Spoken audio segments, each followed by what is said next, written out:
Après avoir dit maladie vénérienne du nom de Vénus, déesse de l'amour, et chuchoté maladie honteuse, on a parlé de maladie transmise sexuellement, ou MTS. Mais comme plusieurs de ces maladies peuvent se transmettre autrement, on utilise plus couramment l'expression maladie sexuellement transmissible, ou MST. Dans le monde entier, les MST posent un problème sanitaire important. Elles sont une cause majeure de stérilité chez les femmes. On en reconnaît aujourd'hui plus de 25. Parmi elles, la blénorragie et la chlamydiose, deux infections bactériennes relativement faciles à soigner au début, mais parfois difficiles à reconnaître. L'herpès génital, une maladie virale qui, bien qu'il ne soit pas mortelle, est jusqu'à présent incurable, et la syphilis, moins répandue de nos jours que les précédentes, mais beaucoup plus dangereuse.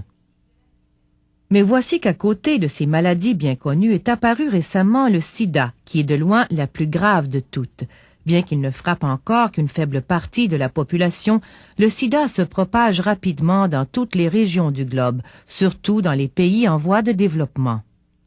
La diversification des pratiques sexuelles et l'augmentation des relations sexuelles avec des partenaires d'occasion, surtout chez les 15 à 30 ans, crée une situation où, à l'échelle globale, les MST progressent régulièrement. Certains spécialistes de la santé parlent même d'épidémie.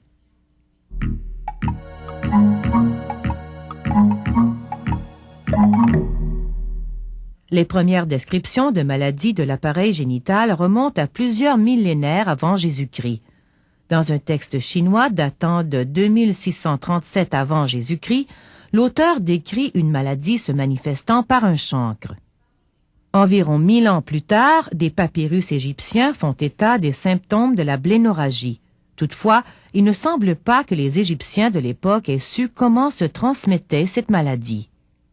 Ce n'est que vers le XIVe siècle que l'on parvient à en faire clairement le diagnostic et à en connaître le mode de contagion. Après avoir fortement baissé au début des années 40, avec notamment la découverte de la pénicilline, le nombre de cas de MST a amorcé une remontée vers le milieu des années 50 pour atteindre des proportions inquiétantes aujourd'hui.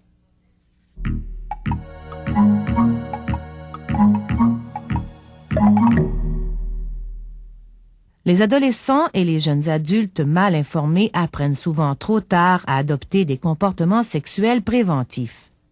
Même si certaines MST comme la syphilis, la blénorragie ou la chlamydiose réagissent bien aux antibiotiques, ces maladies ne doivent pas être prises à la légère, d'autant plus que certaines d'entre elles, comme le sida, sont mortelles. Mais toutes les MST peuvent être facilement prévenues. Si la continence et la monogamie réciproque constituent sans doute le plus sûr garant contre ces maladies, le recours aux préservatifs réduit considérablement leur propagation. En attendant la disponibilité de vaccins contre le virus de l'herpès ou celui du sida, la modification de nos habitudes sexuelles est plus que souhaitable si nous voulons éviter que les MST ne poursuivent leur progression épidémique.